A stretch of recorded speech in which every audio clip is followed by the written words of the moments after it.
My dad announced at my graduation dinner that he's leaving my mom for her best friend and expects me to walk her down the aisle at their wedding next month. I'm Kala, I just finished my degree, and my family has been hyping this dinner up for weeks like it was the one calm celebration we could all handle. My parents have been tense for a while, but they've been doing that thing where they keep it just below the surface, so I honestly thought they'd behave for one night. We didn't do a restaurant because my mom hates the whole loud public vibe for family stuff, so she rented a private room at this local train museum that has an event space in an old maintenance building. It's not fancy, but it's nice in a weird way. Brick walls, old photos, long tables, a small stage in the corner that people use for speeches, and the staff sets out catered food and warming trays. It was mostly family, my mom Taryn, my dad Wes, my grandparents on my mom's side, my uncle and his partner, and a couple of my friends from school because my mom wanted me to have people my age there, which was sweet and also made what happened feel worse because now my friends have this memory burned into their heads too. The only non-family person there was my mom's best friend, Nessa, and if that name makes you picture some dramatic person, that's not her. She's been in my life forever. She's the person who used to show up at our house with groceries when I was a kid and my dad was working late. She's the person who remembers everybody's birthday and writes it down in a tiny notebook because she says phones make people lazy. She's also been my mom's best friend since before I was born, and she's always been around in that background way where you almost forget she isn't actually related. Nessa's also around my dad a lot, because she's one of those friends who's just part of the family circle, so if my mom and dad were having a cookout years ago, Nessa was there. If we went to my school performances, Nessa showed up. If my mom had a bad day, Nessa was the one who sat on the porch with her, so it wasn't weird to have her at a graduation dinner. It was normal. The dinner started normal. People took photos. My grandparents kept asking if my cap was itchy. My uncle kept trying to make jokes about me being a real adult now. My mom kept fussing with the name cards like she was trying to make sure everyone was seated in a way that didn't start a fight. My dad looked like he was trying to act upbeat, but his eyes were doing this restless thing like he kept checking the room. Nessa was quieter than usual. She hugged me and told me she was proud, and she handed me a card that felt heavier than a normal card, like it had something solid in it, and I remember thinking it was probably a gift card or something. Then she stepped back and kept her hands folded in front of her like she didn't know what to do with them. We ate. The food was good. I was finally relaxing, because for the first time in a long time my parents were sitting near each other and not snapping at each other. My mom was smiling for real. My dad was making small talk, and I was thinking, okay, maybe they've been stressed about money or about my graduation or something, but they're fine. Then the staff cleared the plates and my dad stood up, and I thought he was going to do a toast about me, because that's what dads do at graduation dinners. They get up, they say they're proud, they say something embarrassing about when you were a kid, people clap, you cringe, it's done. My dad walked over to the little stage area, took the microphone, and he tapped it like he was checking it, and he looked out at everyone like he was gearing up, and my mom looked at him with this polite fixed smile like she was bracing for whatever joke he was about to tell. He started by talking about me. He said he couldn't believe I was done. He said he still remembered dropping me off at my first day of kindergarten. He said he was proud. He said I worked hard, and I felt that normal warm thing for about 10 seconds. Then he said he had another announcement, and the way he said announcement made my stomach tighten, because nobody says announcement at a family dinner unless it's something that's going to take up space, and he looked at my mom, and my mom's smile froze a little. He said he was done pretending. He said he was tired of living a life that wasn't honest. He said he and my mom had been unhappy for years and everybody could see it, and then he said he was leaving. The room went quiet, like the air got sucked out, because even if your parents are tense you don't expect a divorce announcement at your graduation dinner, and I could feel my friends at the end of the table shifting like they didn't know where to look. My mom didn't speak right away, she just stared at him, and my grandparents looked like someone had shoved them, and my uncle started to say my dad's name, like he was warning him. My dad kept going anyway, and he said he was leaving my mom because he was in love with Nessa, and he said it like it was the most natural thing in the world, like he was announcing he got a new job. Then he turned and looked at Nessa, and Nessa didn't smile. She looked like she was trying to disappear into the brick wall behind her. I remember my brain going blank, because I couldn't make the sentence connect to reality. My mom's best friend, my dad, my graduation dinner, none of it fit, and I kept thinking I misheard, but I didn't. My dad said he and Nessa were getting married next month, and he said he knew it was fast, but he didn't want to waste time. Then he said he wanted me to support them, and he said he wanted me to walk Nessa down the aisle. I want to explain why that last part felt so sick, because it wasn't just the affair thing or the betrayal thing, it was him acting like he was assigning me a role, like my job was to smooth it over, like my feelings were a detail he could manage with a public request. My dad said Nessa's dad wasn't in the picture, and he said I've always been like a daughter to her, and he said it would be beautiful for me to walk her down the aisle and show that the family is moving forward, and he said it while my mom was sitting there with her hands in her lap looking like she might pass out. For a second nobody moved, nobody spoke, it was like everyone's brains were buffering. Then my grandma on my mom's side made a small sound, not a scream, just a sharp inhale, and my grandpa put his hand on her arm, and my uncle stood up so fast his chair scraped. My mom finally spoke, and she didn't yell, which is almost worse. She told my dad to stop, she told him to get off the microphone, she told him they could talk privately, and my dad said there was nothing to talk about privately because it was the truth. That's when my uncle stepped toward the stage, not in a dramatic punching way, just with this stiff controlled posture, and he told my dad he was done. He told him to put the mic down, and my dad held it tighter like a stubborn teenager, and he said this was his moment too, and that's when my uncle's partner took my uncle's elbow and pulled him back, because it was about to turn into something physical. My friends were staring at me, my face felt hot, my mouth felt dry, and I realized everyone was waiting for me to respond to the walk her down the aisle thing, because my dad aimed it at me like a spotlight. I said no, and it came out louder than I meant, but it was the only word I had, and my dad laughed a little like he thought I was being dramatic, and he said not right now, I know you're surprised, but you'll come around, and that made my hands shake because he wasn't hearing me, he was treating my no like a delay. My mom stood up then, and she grabbed her purse, and she didn't even look at him, she looked at me, and her eyes looked wet but she didn't cry, she just said we're leaving, and I got up, because my body knew before my brain did that I needed to go with her. As I stood up, my dad called my name again and told me to sit back down, like I was a kid, and he said we can finish celebrating after we talk, and I kept walking, because I couldn't stay in that room and pretend I was celebrating anything. Nessa stood up too, but she didn't follow my mom, she followed my dad, and she reached toward him like she was trying to calm him, and my mom saw it, and my mom's face changed in a way I can't forget. It wasn't rage, it was this quiet hurt that looked like someone just stepped on something fragile. My mom and I left the room and walked down a hallway with old train posters and glass cases, and my mom was moving fast like if she slowed down she'd fall apart, and I was following her feeling like my legs were made of air. We got outside into the parking lot and my mom finally stopped, and she leaned against my car, and she stared straight ahead, and she said, "He planned that," and I didn't know what to say, because it was obvious in a way I didn't want to admit, the microphone, the stage, the timing, the fact he knew everyone was watching. It wasn't a slip, it was a performance.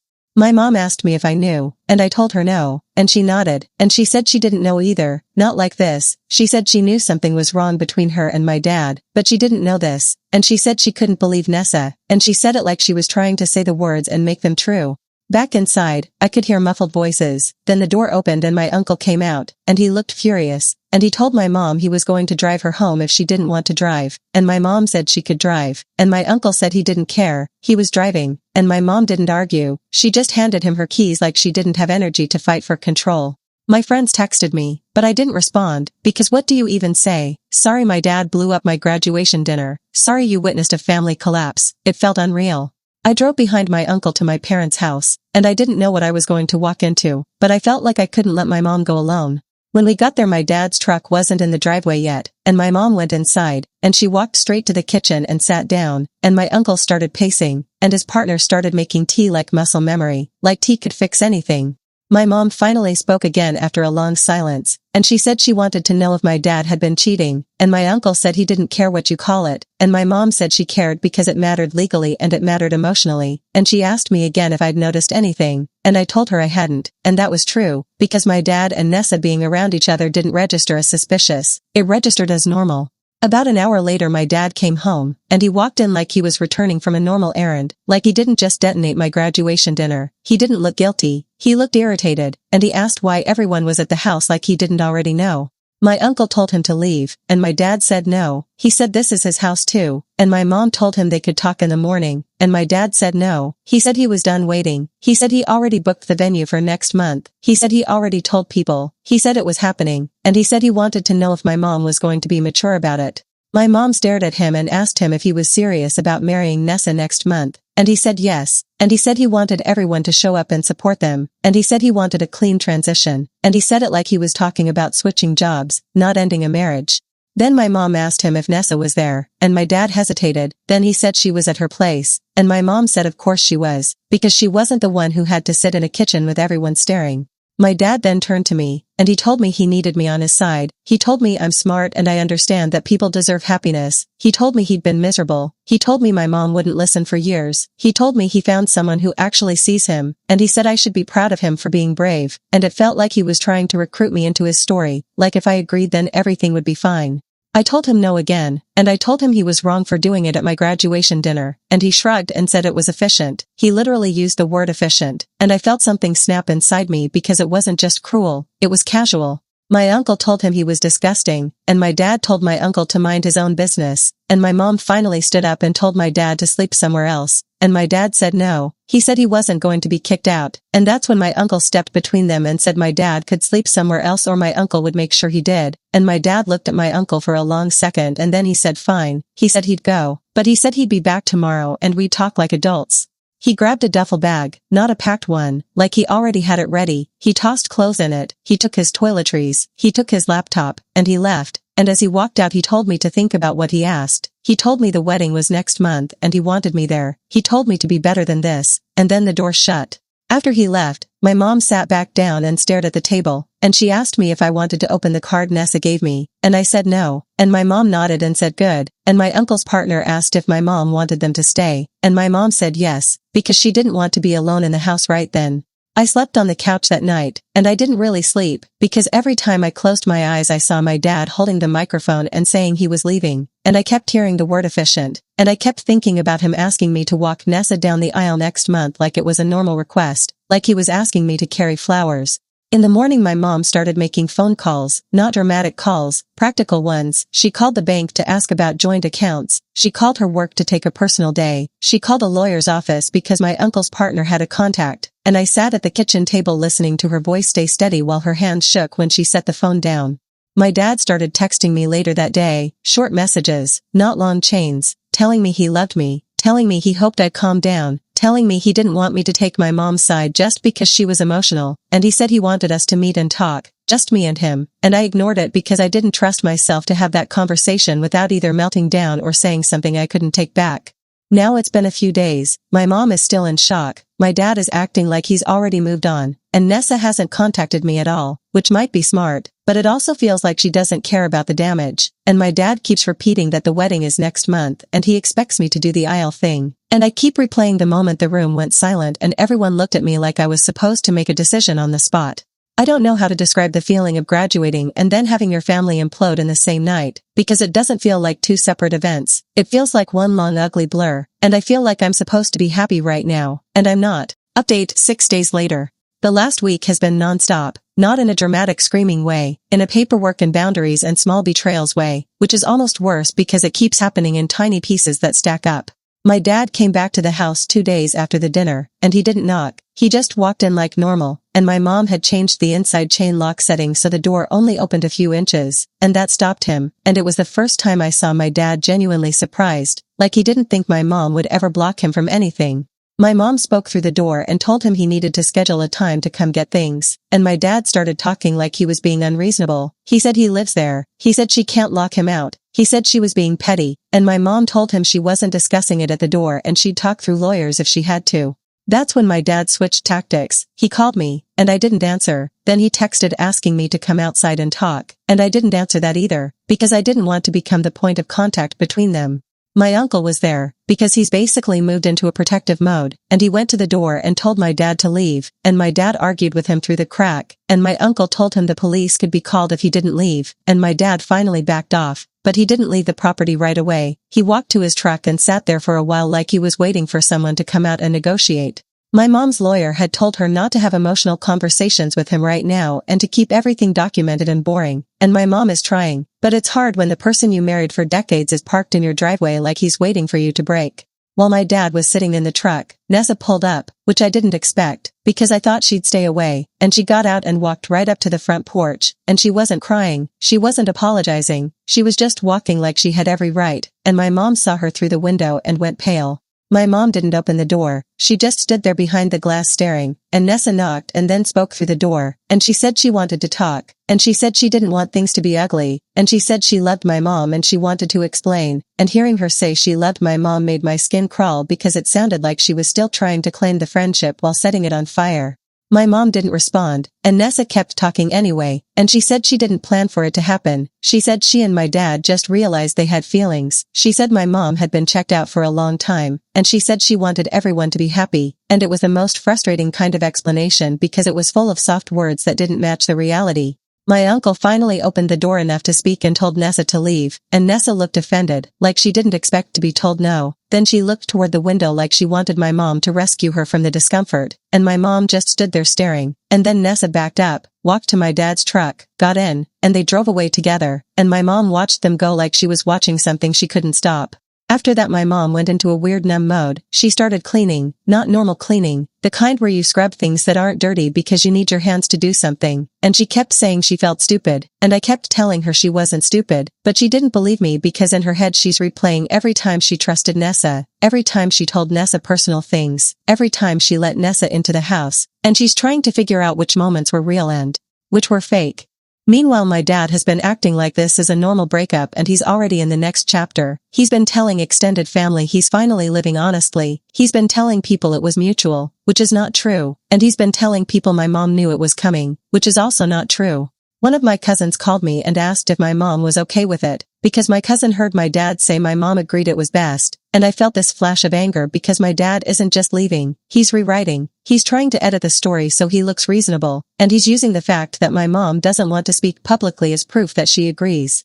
My mom's lawyer got involved quickly because of money, not because my mom is greedy, because my dad started moving money around. My mom noticed a joint savings account balance dropped, not emptied, but dropped enough that it stood out, and when she checked the transaction history she saw a transfer to an account she didn't recognize, and she called the bank and found out my dad had opened a new account at the same bank and moved funds, which he technically can do because it was joint, and that made my mom furious in a very controlled way, because she realized he's trying to set up his next life using the old life's money. My dad tried to claim it was just his portion. He said he was just separating finances, but he did it without telling my mom and he did it after he announced he's leaving. And my mom's lawyer told her to document everything and not touch the remaining money except for basic household bills. So now my mom is in this position where she's watching her own savings get moved around and she can't even respond impulsively. She has to do it through legal channels. The lawyer also told my mom to get a temporary agreement in place, because the longer it stays informal the more room there is for my dad to play games. So my mom filed for a legal separation, not because it ends the marriage instantly, but because it sets boundaries and starts the process officially, and my dad lost it when he got served, not in public, but in private. He called me and left a voicemail saying my mom was trying to ruin him, and he said she was making it nasty, and he said, "Lawyers are for people who want revenge." That voicemail was the first time I heard my dad sound scared, not sad, scared, because I think he assumed he could announce his new relationship, move out, and everyone would adjust. He assumed my mom would cry and then cooperate, and now he's realizing there are actual consequences.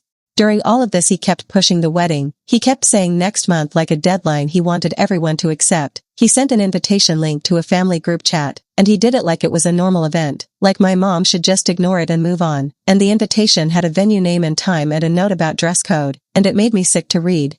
My dad also kept pushing the aisle thing. He didn't ask again directly at first. He just kept mentioning how meaningful it would be if I supported Nessa. He kept saying Nessa has no family here. He kept saying she needs someone. He kept saying I'm the only person who can make it right. And I kept thinking, make it right, like I caused it, like I broke something and now I'm responsible for gluing it back together in a way that protects him. The part that surprised me is Nessa reached out to me, not with a long message, just a short text asking if we could talk, and my first reaction was to ignore it, but my second reaction was to want to see what she would say when she couldn't hide behind my dad's confidence. So I agreed to meet her, not alone, not at my parents' house, and not at some public restaurant, because I didn't want a scene. We met in the reading room of a local library branch that has these small study tables in the back. It's quiet, there are people around but nobody's listening, and it felt safer than meeting in a parking lot or someone's home.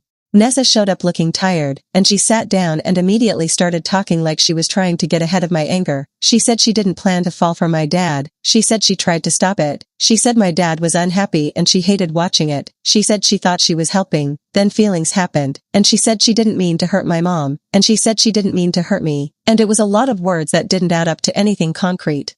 I asked her if my mom knew, and she said my mom suspected something, which felt like a dodge, and I asked if anything physical happened before my dad announced he was leaving, and she hesitated. Then she said she wasn't going to discuss that, and that answer told me enough. Because if the answer was a clean no, she would have said it. She would have used it to make herself look better, so the fact she refused meant there was overlap, even if she didn't want to label it. I asked her why my dad announced it at my graduation dinner, and she said she didn't know he was going to do that, and I believe that part, because she looked genuinely uncomfortable about it, and she said she told him it was a bad idea, and she said he gets stubborn when he thinks he's right.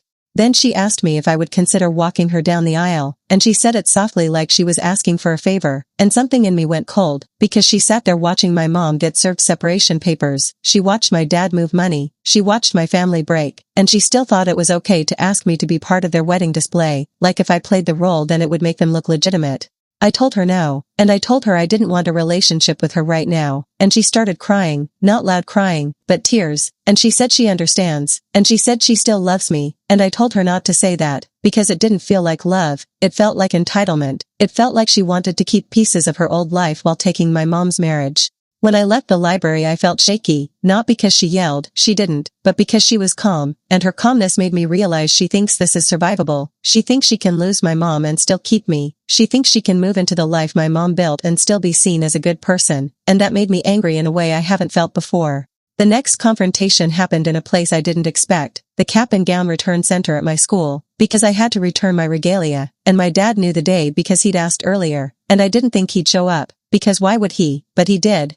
I was standing in line holding my gown in a bag, and I saw him across the lobby, and my first thought was panic because I didn't want a public scene, but he walked up like it was casual, like he was meeting me for coffee, and he told me he was proud of me, and then he asked me if I'd thought about his request, and it was so surreal that I almost laughed, because we were surrounded by graduates and parents taking photos, and he was asking me to walk my mom's best friend down the aisle. I told him no again, and I told him he needed to stop asking, and he looked annoyed, then he told me I was being influenced by my mom, and I told him I was being influenced by what he did with his own mouth at my graduation dinner, and he tried to say he had to do it that way because if he didn't do it publicly my mom would twist it, and I told him he already twisted it by doing it publicly, and he shrugged like he was tired of my logic. He told me he was going to move forward with or without me, and he told me if I didn't show up then people would think I didn't support love, and I told him I didn't care what people thought, and then he said something that made my stomach drop. He told me my mom was being petty about money and the separation, and he said he might need me to talk sense into her. That's when I understood he wasn't asking me to be his daughter, he was asking me to be his translator, his messenger, his shield, and I told him I wasn't doing it, and I walked away with my gown bag and I didn't look back, because I didn't trust myself not to cry or scream. So now we're 6 days out, my mom is in legal mode, my dad is in performance mode, Nessa is in soft tears mode, and I'm stuck in the middle trying to protect my mom without becoming the family negotiator, and the wedding is still scheduled for next month like they think time will make everyone accept it. Update 3 weeks later. The wedding is supposed to be in a week now, and I'm writing this because things escalated in a way that made it impossible to keep pretending it was just emotional chaos. It turned into practical damage, the kind that follows you. My mom's lawyer got a temporary financial order in place, which basically means my dad can't keep moving money around like it's his personal stash, and it also means they have to disclose certain things, accounts, debts, basic transparency, and my dad has been furious about it, not because he's broke, but because he hates being told no, he hates anyone putting boundaries on him, and this has made him even more determined to push the wedding like a symbol, like if he can pull off a wedding then he wins. My dad has also been calling family members directly to recruit them, not to ask how they are, to recruit. He called my grandparents and told them he needed them at the wedding because people would talk if they didn't show. He called my uncle and tried to guilt him, and my uncle told him to stop calling. He called my cousin and told her I'm being dramatic and I'll come around, and my cousin told me she hung up on him, which I appreciated. Nessa has been mostly quiet, and when she's not quiet she's trying to act like she's being respectful. She stopped showing up at the house, she stopped texting me, and for a second I thought maybe she got the message, then I learned she was doing something else. She was contacting my mom's friends, the ones my mom knows through community volunteering, and she was telling them she didn't want sides, she just wanted peace, and she was telling them my mom was unstable, not in a clinical way, more like saying my mom was acting irrational, and she was framing it like concern, and it made my mom feel like she was being watched, like her own social circle was being tested. My mom found out because one of her friends, a woman named Pilar, called and told my mom directly that Nessa had reached out, and Pilar told my mom she shut it down, and she told my mom she didn't like how Nessa was speaking about her, and my mom cried for the first time since the dinner, not a dramatic breakdown, just tears while she tried to say thank you. And it made me so angry because my mom is not a perfect person but she doesn't deserve to have her life narrated by the woman who helped blow it up. Then the wedding pressure got worse, because my dad decided the best way to force my hand was to use other people. He didn't just ask me again, he asked my grandparents if they could talk to me. He told them I was being stubborn, he told them I was punishing him, and my grandparents are old school, they don't like conflict, they want family peace. So my grandma called me and asked if I could just do the aisle thing to keep things calm, and I had to explain to my grandma that there is no calm. That calm is gone, and doing the aisle thing wouldn't create calm, it would just make my dad feel validated. My grandma started crying on the phone, and she said she didn't recognize my dad anymore, and she said she didn't know how to handle it, and I told her she didn't have to handle it, she just had to not let him use her, and she said she'd try, but I could hear she was overwhelmed, and I hated that my graduation month turned into my grandma crying about my dad. Then the twist that made everything explode happened, and it didn't happen in a dramatic confrontation, it happened in an email from the wedding venue, and yes, I know email sounds boring, but this wasn't a long email argument, it was an automatic message that landed in my inbox because my dad used my email address as the contact on his wedding contract. I only got it because my dad has my email from 1,000 Normal Life Things, and apparently he used it when he booked the venue, and the email said a balance reminder and it included my name as the responsible party, not my dad's name, my name, and I stared at it thinking it was a mistake, then I clicked the attached invoice, and there it was, my name, my email, and a line about payment due. I called the venue office right away, and I didn't yell, I told them they had the wrong person, I told them I wasn't getting married, I told them my father booked something and used my email without permission, and the woman on the phone sounded uncomfortable, because she probably thought this was normal family drama, but when I told her I didn't consent to be listed as responsible, her tone changed. She asked if I had signed anything, and I said no, and she said okay, and she said she needed to speak to the person who booked it. I asked her if any payment method in my name was on file, and she said no. But she said the contract listed me as a guarantor, and I asked how that could happen without a signature, and she said they take electronic signatures, and I said I didn't sign anything electronically, and she got quiet, then she said she needed to escalate it to their manager. I felt sick, because it meant my dad might have signed something in my name, or at least clicked something claiming it was me, and I didn't even want to believe my dad would do that, but I also didn't want to be naive again. I called my mom, and my mom called her lawyer, and the lawyer told my mom to tell me to lock down my credit, and I did, and it was humiliating, because I'm a grown adult who just graduated and now I'm freezing my credit because my dad might have tried to attach me to his wedding bill. That night my dad called me, and I answered because I wanted to hear him explain, and he didn't even start with an apology, he started with annoyance. He asked why I contacted the venue, and I said because my name was on their contract, and he said he used my email because he knew I'd check it, and he said he needed me to see the updates, and I said why would I need to see the updates for your wedding, and he said because I'm involved, and I said I'm not involved, and he said I will be once I stop being dramatic. I asked him directly if he signed anything as me, and he dodged. He said it's just paperwork. He said it's not a big deal. He said he put my name because it shows family unity, and I said you don't get to put my name on legal paperwork to show unity, and he said it's not legal paperwork, it's just an event contract, and I said that is legal paperwork, and he got quiet, then he said fine, he clicked it, but it didn't hurt me, and he said the venue just needs a contact, and he said he'd pay it. Anyway, so why am I making a fuss? I told him because it's my name, and because I don't trust him anymore, and because he's acting like he can drag people into his decisions with paperwork the same way he dragged everyone into his announcement with a microphone, and he started telling me I'm ungrateful. He started saying he paid for my school expenses, which is not even true because I paid for most of it and took loans, and he said I owe him support, and I said I don't owe you support for blowing up the family, and then he said something that made me fully see him differently. He said my mom deserves it because she made him miserable, and he said Nessa makes him feel alive, and he said I should be happy for him. I ended the call because it was going nowhere, and my hands were shaking, and I realized I was having a fight with my dad about whether he can sign my name on a wedding contract, and that sentence alone made me feel like I was losing my mind. The next day the venue manager called me back, and she said they reviewed the signature file, and she said the signature was done from an IP address linked to my dad's phone carrier account, and she said that means it wasn't me, and she said they were removing my name from the contract immediately and reverting it to my dad as the responsible party, and she said they were also adding a note that any changes needed to be confirmed by phone with the purchaser, not via email. Then she asked me if I wanted them to cancel the entire booking due to suspected fraud, and I said I couldn't answer that, because as much as I want their wedding not to happen, I also know that canceling it from my side could turn into my dad claiming I sabotaged him and using that against my mom in separation arguments. And the manager said she understood, and she said she'd keep it documented that my name was removed because I didn't authorize it, and that was all I needed. I needed the paper trail that I wasn't part of it.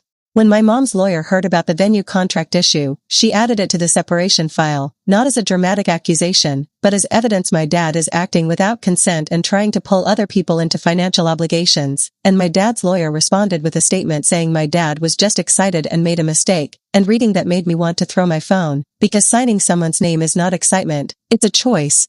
The wedding date got closer, and my dad kept pushing, but now he had a new angle. He told people I was stressed about the venue paperwork and he fixed it, and he told people he and I had talked and I was coming around, and I kept getting messages from relatives saying they heard I might be attending, and I had to keep replying that no, I'm not attending, and no, he doesn't get to tell people my stance.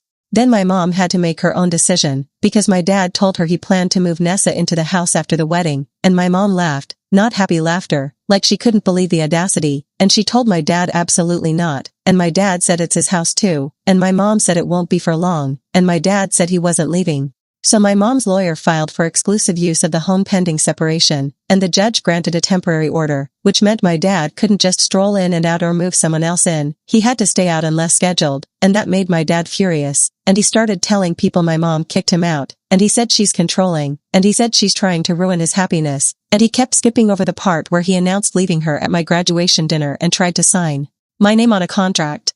The night before the wedding, my dad called me again, and I didn't answer, and he left a voicemail saying he was disappointed in me. He said he expected more maturity. He said family shows up. He said I'd regret missing it, and he said Nessa still wanted me to walk her down the aisle and it would mean everything to her, and he said if I didn't do it then I was choosing my mom over him forever, and he said that like it was a threat. I didn't go to the wedding, and I didn't even drive near the venue. I stayed at my apartment with my phone on silent, and I sat on my couch trying to focus on anything else, but I kept thinking about the event space, the chairs, the music, the fake smiles, and the fact that my dad thought he could pressure his kid into being part of it. Then my mom called me midday, and she sounded strange, not panicked, more like stunned, and she told me the wedding wasn't happening, and I asked why, and she said Nessa backed out, and that sentence hit me so hard I didn't know what to do with it, because I didn't believe it at first, and my mom said Nessa left my dad a voicemail early that morning saying she couldn't do it, and she said she couldn't go through with marrying him like this, and she said she was done, and then she turned her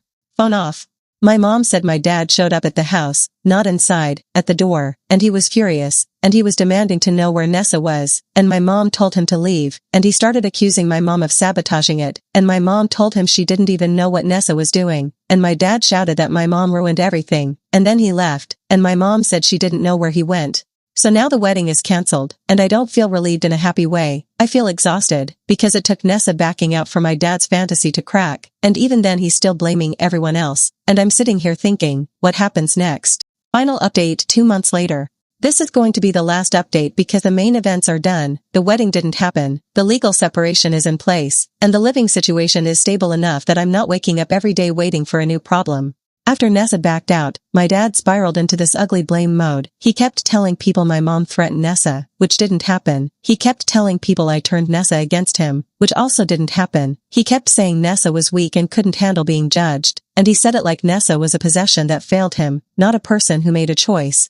Nessa stayed gone for a while, then she resurfaced with Pilar, my mom's friend, as a go-between, not to patch things up, but to return a few items that were at my parents' house, stuff she'd left there over the years, a scarf, a cookbook, a framed photo of her and my mom from ages ago, and Pilar dropped it off at a neutral place and didn't give my mom a speech about it. She just said Nessa wanted it returned and she didn't want contact. My mom didn't ask questions, she just took the items and put them in a box in the closet, and she told me she didn't want to open the box right now because she didn't want to touch anything Nessa touched, which sounds dramatic but honestly I understood, because after a betrayal like that, even small objects feel loaded. My dad tried to get the wedding rescheduled, not with a new person, but he actually tried to get Nessa to come back. He left messages at her work, he showed up at her gym, he reached out to her siblings, and none of it worked, and he got angrier every time it didn't work, because he's the kind of person who believes persistence is romantic even when it's just pressure. Eventually Nessa filed for a protective order, not a huge dramatic one, just a formal stay-away order, because my dad wouldn't stop showing up, and when my mom heard that, she made this sound like a laugh and a sob mixed together, because it was such a weird outcome. The woman who helped break her marriage ended up needing legal protection from the man she chose, and it didn't make my mom feel better. It just made her feel like the whole thing was rotten. On the separation side, my mom got temporary exclusive use of the house extended, and my dad stopped fighting it when his lawyer told him pushing harder would make him look worse. And that's when my dad started trying to pressure me again, not about walking anyone down an aisle anymore, but about being on his side. He started saying my mom was poisoning me. He started saying I'd regret it when he's gone. He started saying he's still my father and I owe him respect, and I told him I can respect that he's my father while also not letting him rewrite what happened, and he hated that answer because it wasn't a full surrender. The most concrete moment of closure happened at a mediation meeting, not therapy, not a heart-to-heart, just a structured meeting with the lawyers present where they hammered out a temporary agreement, and I wasn't there for the legal details, but I was there in the lobby because my mom wanted me to drive her home afterward, and I saw my dad walk out of the conference room and look right at me, and for a second I thought he might apologize, like actually apologize. He didn't. He walked up to me and asked if I was ready to stop punishing him, and I told him I wasn't punishing him, I was protecting myself, and he scoffed, and he said I was dramatic like my mother, and then he walked away, and that was the moment I realized I wasn't going to get the version of closure I wanted. I wasn't going to get him acknowledging what he did, I was going to get the reality of who he is. My mom and I changed the locks with the landlord's permission as part of the temporary order. And it wasn't done in a spiteful way, it was done because my mom didn't want to wake up wondering if my dad was going to let himself in during the night and start an argument, and once the locks were changed, my mom finally started sleeping through the night again, which mattered more than any speech. My dad didn't end up married, he ended up alone, and I'm not saying that like a victory line, it's just what happened. He burned down his marriage, he burned down his friendship network, he tried to build a new life too fast, and the person he built it around walked away, and instead of looking at himself he blamed everyone else.